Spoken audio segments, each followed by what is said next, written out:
Baca aja coba baca aja di situ. Saya bacakan. Maka kata Yesus kepada mereka. Lari kemana-mana. Udah. Pertanyaannya adalah, benarkah Quran sebagai kitab penjelas itu hanyalah gombal saja? Tidak benar. Tidak benar. Sekarang saya tanya kepada Bapak. Bapak sunat? Sunat. Anda sunat karena mengikuti milah Ibrahim? Betul. Apakah di dalam Al-Quran disebutkan bahwa Ibrahim itu bersunat? Tidak. Kitab apakah yang menjelaskan bahwa Ibrahim itu bersunat? Kisah Para Rasul 78. Kisah Para Rasul? Jadi bukan Al-Quran yang menjelaskan bahwa Ibrahim itu sunat?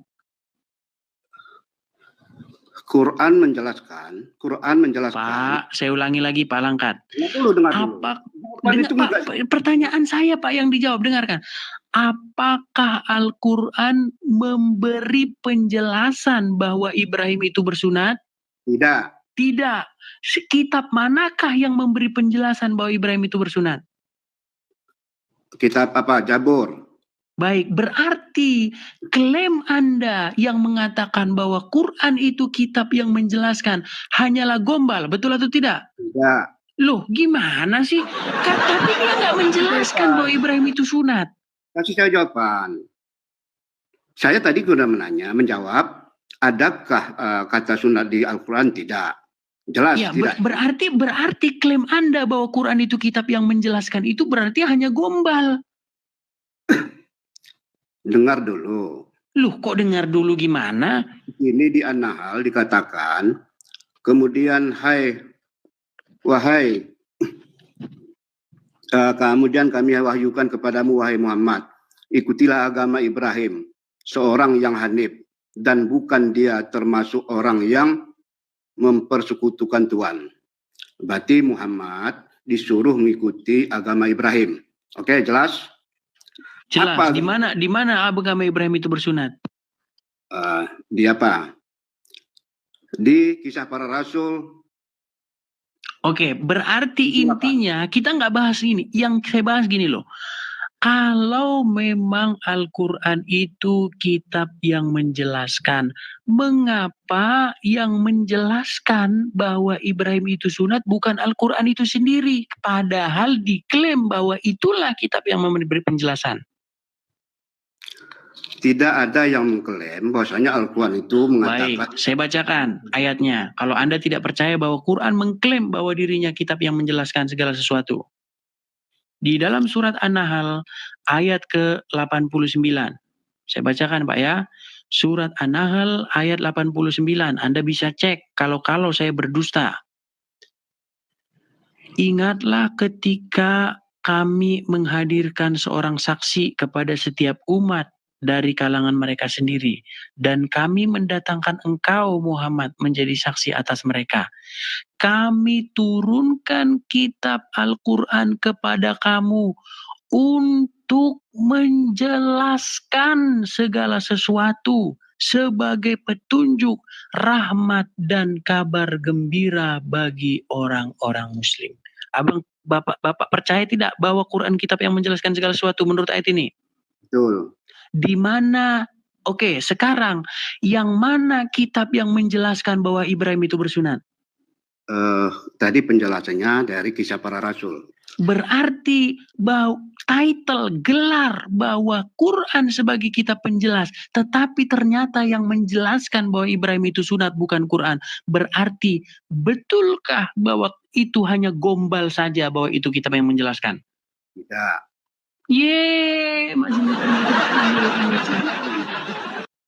Tidak gombal tapi nggak menjelaskan, gimana sih? Jadi begini.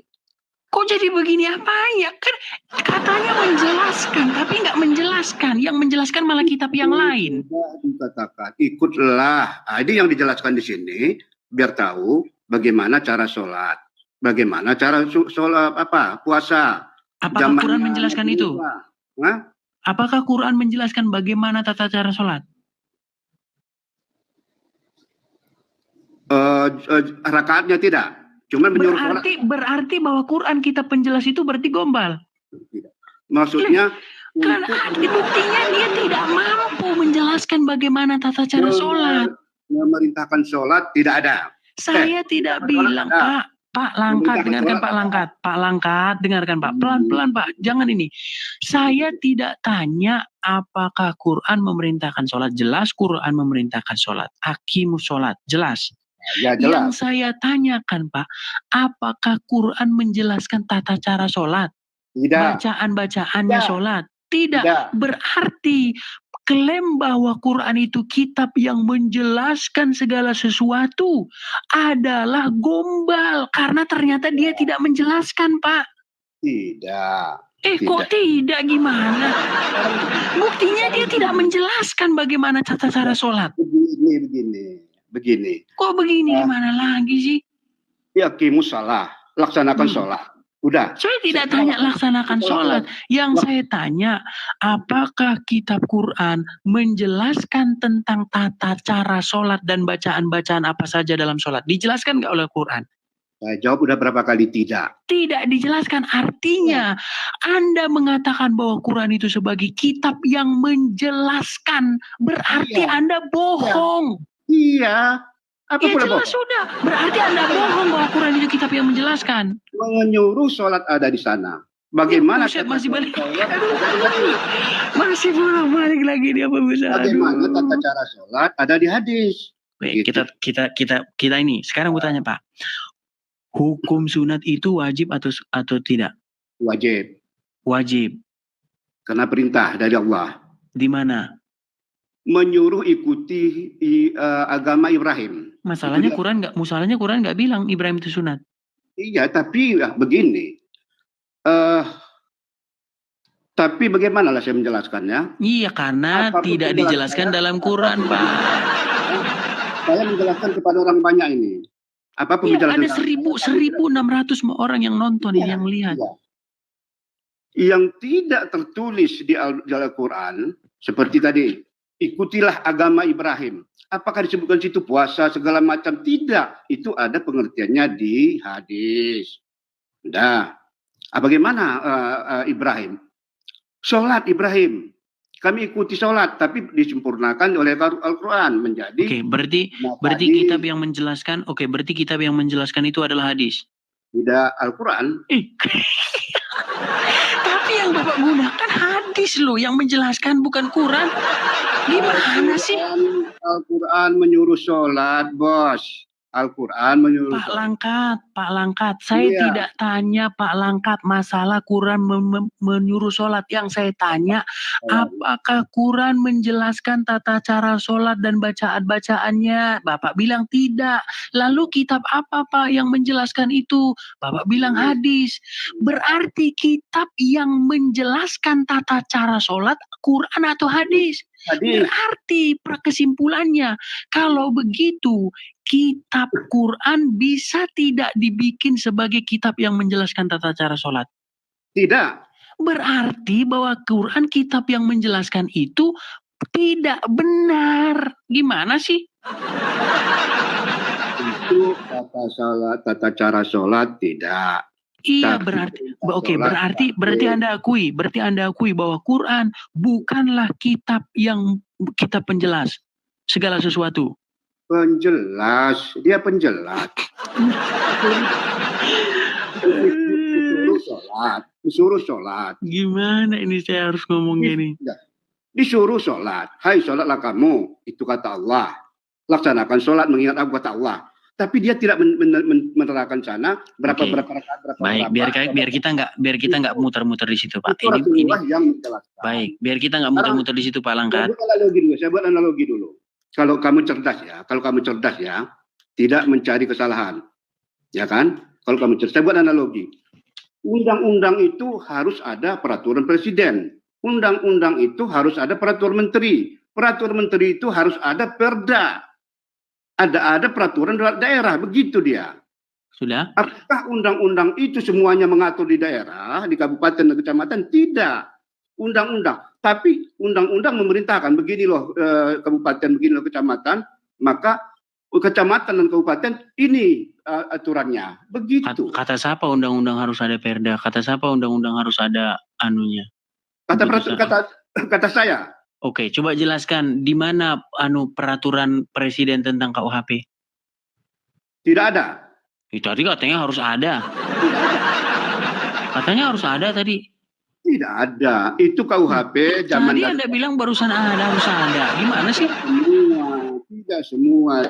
Loh. Tadi Anda bilang harus ada. Ya, harus ada. Itu berkaitan dengan daerah. Kalau oke, sekarang gini aja penutup. Kalau berkaitan dengan hukum, dia satu komando dari atas ke bawah. Itu soal hukum. Soal pemerintahan, lain di pusat, lain provinsi, lain di kabupaten. Baik. Sekarang kita ke intinya. Jadi menurut Pak Langkat, kalau ada seorang Muslim, dia hanya berpedoman kepada Quran saja, apakah dia akan tersesat?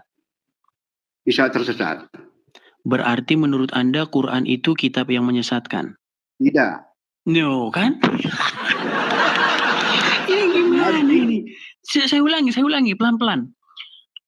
Jikalau ada seorang Muslim di dalam hal beragama, dia hanya berpedoman kepada kitab Allah, kitab yang diturunkan oleh Allah yaitu Al-Quran. Apakah dia akan tersesat jika dia berpedoman kepada Quran? Dia tersesat. Artinya menurut Anda, kitab yang dari Allah itu akan menyesatkan dia? Tidak. Dia ini gimana ini seorang pola pikirnya? Aduh. Pusing saya ngomongnya. Ini kayaknya kita harus jungkir balik ngomong sama Pak Langkat ini, teman-teman. Harus jungkir balik kita ngomong sama dia ini. Pakai ilmu ya. Pakai akal ya. Pakai ilmu. Jadi begini. Anda sudah bilang bahwasanya jika mengikuti Quran saja akan sesat. Iya. Berarti menurut Anda kitab Al-Quran itu menyesatkan? Tidak. Loh, kok tidak menyesatkan? Buktinya Anda bilang kalau dia hanya berpedoman kepada Quran akan sesat. Karena dia tidak mau mengikuti apa kata Al-Quran. Al-Quran memberitakan. Apa? Apa kata Quran? Apa kata Quran? Al-Quran dan hadis. Mana? Di mana dalam Al-Quran? Oke, baik. Tunjukkan. Baik, tunjukkan ayat di dalam Quran yang memerintahkan umat Islam untuk percaya kepada hadis Bukhari dan hadis Muslim. Tunjukkan. Tidak ada. Ya terus kenapa Anda fitnah? Kenapa Anda fitnah Quran bahwa Quran menyuruh orang percaya kepada kitab Sahih Bukhari dan Sahih Muslim? Begini. Iya, Anda itu sudah termakan dogma, Pak Langkat.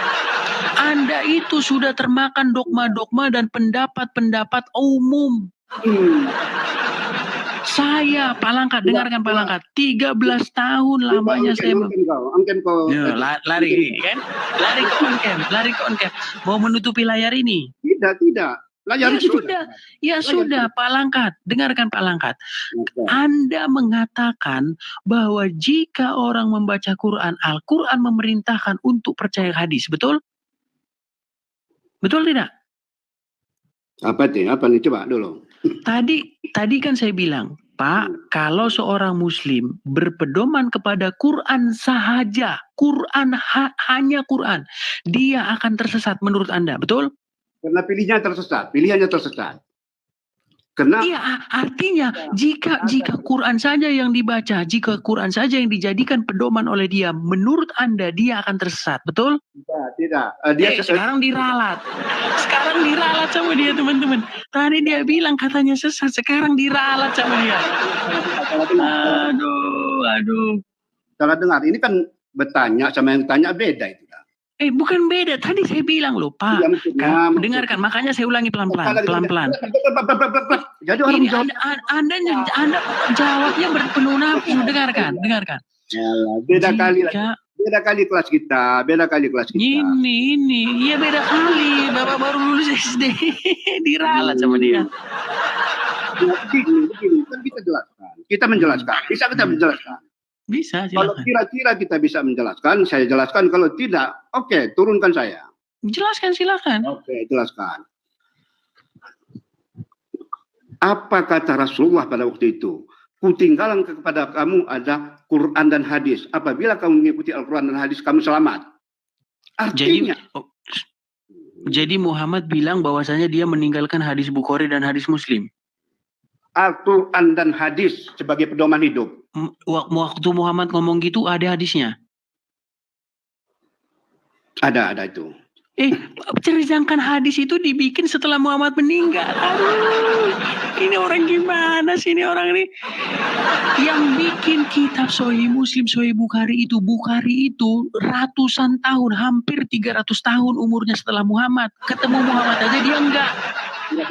Tidak sampai. Jadi begini. Enggak, bagaimana mungkin Muhammad ngomong, bagaimana mungkin Muhammad ngomong, ku tinggalkan kepadamu Quran dan hadis, sementara Quran dibukukannya setelah Muhammad meninggal, hadis dibukukannya setelah Muhammad meninggal. Aduh. Bagaimana omongan itu bisa dicerna dengan akal? Bagaimana? Dengarkan, Palangkat, dengarkan. Mustahil, dengarkan. Sebentar lu. Mustahil Muhammad bilang, ku tinggalkan padamu Al-Quran dan hadis, sementara Al-Quran disusun oleh Utsman bin Affan setelah Muhammad meninggal. Sementara hadis disusun oleh Bukhari hampir 300 tahun setelah Muhammad meninggal. Kok bisa-bisanya Muhammad sudah ngomong, ku tinggalkan padamu Quran dan hadis? Mikir, Palangkat, mikir. Betul mikir. Rasulullah SAW itu orangnya cerdas sekali, cerdas sedunia, paling cerdas di dunia. Udah. Jadi yang disampaikannya itu belum terjadi, dan jangan disalahkan dibilang tadi sampai 300 tahun hadis itu tidak, lebih kurang 100 tahun. Makanya disebut situ telah diceritakan Sipolan bin Sipolan, Sipolan bin Sipolan, begitu makanya jelas. Begitu dia. Makanya runutannya tuh ada. Jadi begitu, ya. Runutannya itu ada. Jadi kalau kami kita pedoman begini ya, Al-Quran inilah pedoman kami. Kemudian di situ ada katakan, perintahkanlah kalian harus bersolat, dan harus berzikir kepadaku, kan begitu. Dan harus menanamkan zakat. Apakah diterangkan itu zakatnya 2% setengah, kebagikan ke anak yatim? Iya, justru itu. Ini di sini. Kami diperintahkan zakat itu di Al-Quran, kemudian diterangkan di hadis. Baik. Nah ini, oke, sebentar, Palangkat. Saya masuk ke situ. Apakah Quran menyebutkan bahwa zakat itu jumlahnya 2,5%? Tidak. Lalu kitab apakah yang menjelaskan jumlah zakat itu berapa persen? Kalau nggak salah hadis, kalau nggak salah hilaf. Oke, berarti kitab yang menjelaskan bahwa jumlah zakat itu 2,5% bukan Quran. Penjelasan detail Al-Quran adalah hadis. Udah? Oke, berarti hadis yang lebih menjelaskan daripada Quran. Menjelaskan, perintahnya ada di Al-Quran. Iya, berarti hadis lebih menjelaskan ketimbang Quran. Iya. Nah, itu berarti gelar bahwa kitab penjelas itu lebih layak disandang oleh hadis, betul? Bisa juga begitu. Wah iya, sudah diakui pemirsa. Artinya berarti hadis lebih tinggi daripada Quran, betul? Tidak, inilah salah. Tidak. Gimana ini? Tidak, gimana? Tapi hadis yang menjelaskan. Begini. Maka janganlah ngomong aja. Bekasi juga kesempatan. Oke, sekarang gini aja, dibalik aja Palangkat.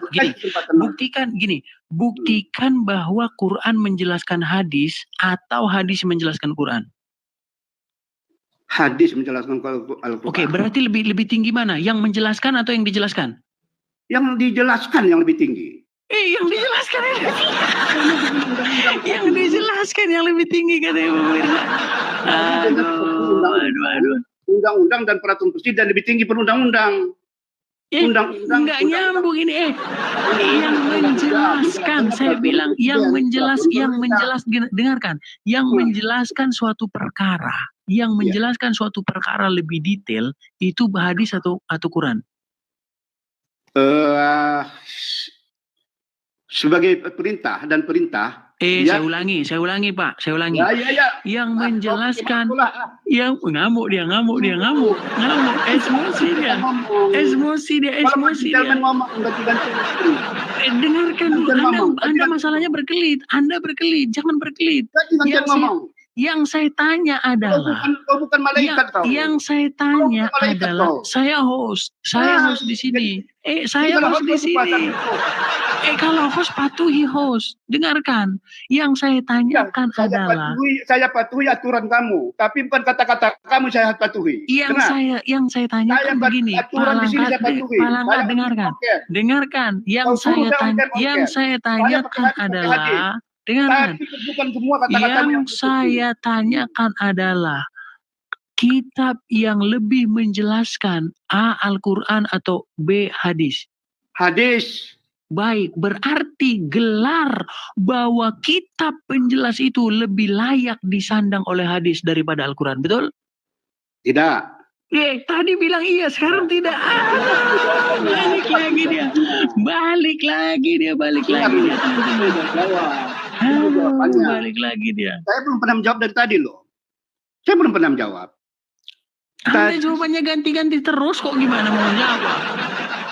Coba kita ambil salah satu contoh. Perintah sholat itu dan bayar zakat itu ada di Al-Quran. Bagaimana tata cara sholat, bagaimana tata cara bayar zakat ada di hadis. Begitu. Oke, berarti hadis lebih rinci daripada Quran? Iya.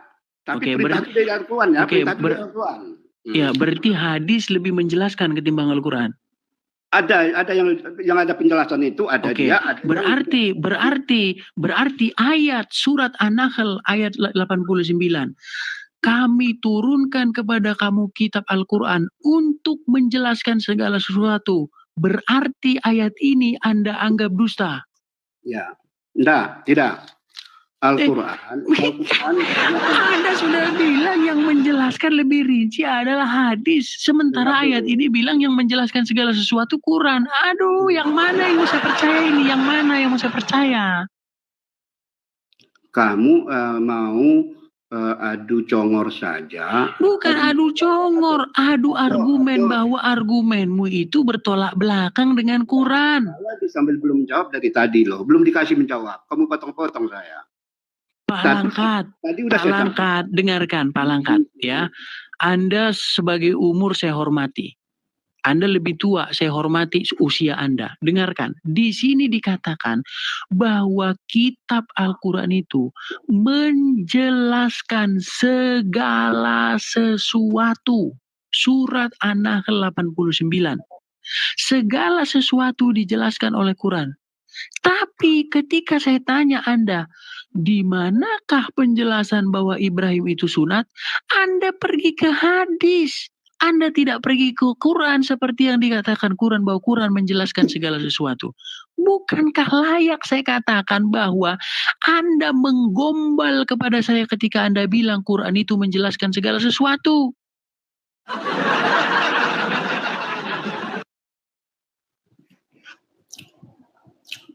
Terdiam dia sekarang, terdiam. Saya ngomong kamu potong. Kalau dengan tata cara, misalnya nih ya, dengan tata cara kami mau tidur, mau ke WC, juga dijelaskan di Al-Quran. Al-Quran itu setingginya mungkin lebih dari 20 Mana dalilnya? Dalilnya mana? Ini dulu. Makanya dia ada di hadis. Al-Quran itu induknya seperti tadi. Kalau dijelaskannya secara runut di situ, runtut soal sholat. Sholatlah di situ 5 waktu. Subuh 2 rakaat sebelum terbit matahari. Zuhur 4 rakaat sebelum baru tergelincir matahari. Asar tidak dijelaskan itu, cuman sholatlah kamu. Maka ada Rasulullah SAW, orang yang cerdas, orang yang paling dikagumi di dunia. Makanya dia menjelaskan tata cara sholat. Maka kami mengikut dia. Maka ada kami itu di iman kami itu imanilah Allah, imani Rasul, imanilah kitab. Makanya kami mengimani dan kitab Zabur kami imani loh. Injil kami imani, yang kami imani termasuk Yohanes 7:8 tadi. Jangan lari kemana-mana Pak Langkat. Saya beri Anda waktu, tapi Anda lari kemana-mana loh. Jadi apalagi yang saya jelaskan coba. Oke, yang saya tangkap sebentar. Yang saya tangkap dari apa yang Anda katakan adalah bahwa Al-Quran itu tidak menjelaskan sesuatu dengan rinci. Tetapi yang menjelaskan dengan rinci itu adalah hadis, betul? Betul. Baik, Anda punya Al-Quran di tangan? Enggak semua. Apa? Enggak semuanya. Anda punya Al-Quran di tangan? Enggak. Baik, saya bacakan di sini surat Hud ayat yang pertama. Alif Lam Ra. Inilah kitab yang ayat-ayatnya disusun dengan rapi serta dijelaskan secara terperinci yang diturunkan dari sisi yang maha bijaksana lagi maha tahu. Masih Anda bantah bahwa Quran ini kitab yang jelas lagi terperinci? Enggak, jelas, betul itu. Terus kenapa kau bilang yang memperinci itu kitab hadis? Itu hukum-hukum Allah. Di Al-Quran itu ada hukum-hukum Allah. Nih ditambah-tambahi lagi sama dia kan? Ditambah-tambahi lagi sama dia. Mana di situ hukum Allah? Hukum-hukum Allah ada di situ di Al-Quran. Jadi Quran bukan hukum-hukum Allah. Seperti perintah sholat, perintah berzakat. Inilah teman-teman ya. Seperti perintah haji. Perintah haji di situ tidak bicara detail, katakannya pergilah ke Arab, pergi ke sana, tidak. Ada panutan, ada penunjuk yang lain tentang melaksanakan haji, tentang melaksanakan puasa, laksanakanlah puasa 1 bulan. Tidak ada dikatakan, yang mengatakan itu hadis. Iya berarti Pak Langkat, intinya Pak Langkat kita sudah sepakat Pak bahwa Quran itu kitab yang menjelaskan segala sesuatu itu. Anda bilang begitu sama saya itu Anda menggombal. Kenapa saya katakan Anda menggombal? Karena ternyata Anda menggunakan hadis untuk menjelaskan bukan Quran. Iya, menggunakan hadis ya betul, menggunakan hadis. Iya, berarti kalau Anda bilang bahwa Quran inilah yang menjelaskan, berarti Anda menggombal kepada saya. Hadis itu merujuk hukum-hukumnya ke Al-Quran. Hadis itu tidak muncul begitu saja. Dengan adanya Al-Quran, maka ada. Baik, kita tes ya. Baik, menurut Al-Quran siapa yang mengetahui hari kiamat? Enggak ada yang tahu, hanya Allah. Oke, di dalam hadis tahu nggak bahwa Muhammad berkata bahwa kiamat akan terjadi hari Jumat? Belum tentu sahih. Nah ini kan langsung dibilang. Barusan tadi Anda bilang bahwa semua yang tertulis di hadis itu menjelaskan apa yang ada di Quran. Sekarang saya tunjuk kiamat hari Jumat itu nggak sahih. Apa sih kita ini? Kita ngapain sih? Oke, hari Jumat. Tapi bulannya sama tahunnya tidak kan? Iya, tapi kan sudah dikasih tahu bahwa hari kiamat tidak akan terjadi kecuali hari Jumat. Berarti ketika hari masih Kamis, ketika hari masih Minggu, hari masih Senin, Selasa, Rabu, tidak akan terjadi hari kiamat. Berarti orang sudah tahu bahwa kiamat tidak akan terjadi kecuali hari Jumat. Sudah ada bocorannya. Sekarang kutanya sama Anda, menurut Quran, tidak ada yang tahu kecuali Allah. Menurut hadis, Muhammad tahu kiamat hari Jumat. Sekarang bagaimana Anda bisa percaya hadis lagi? Satu sisi Anda bilang hadis itu palsu, satu sisi Anda bilang harus percaya hadis. Kami capek, yang mana yang mau dipercaya ini? Tanggal dan detiknya tidak dijelaskan oleh Rasulullah. Kata Allah Subhanahu wa taala di situ mengenai kiamat, orang meninggal itu hanya dia yang tahu. Terus Muhammad kok tahu hari Jumat? Harinya itu cuma dia tahu mungkin.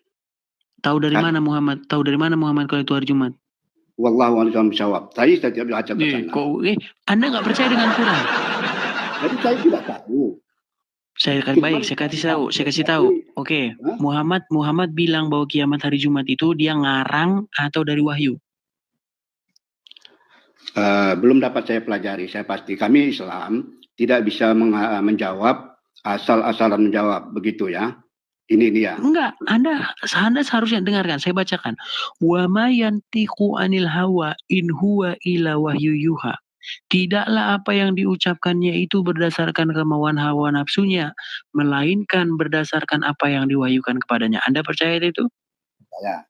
Berarti semua yang diucapkan Muhammad berarti bukan menurut hawa nafsunya, tetapi dari wahyu, betul? Wahyu, ya. Oke, Wahyu. berarti kiamat hari Jumat itu didapatkan Muhammad dari wahyu, betul?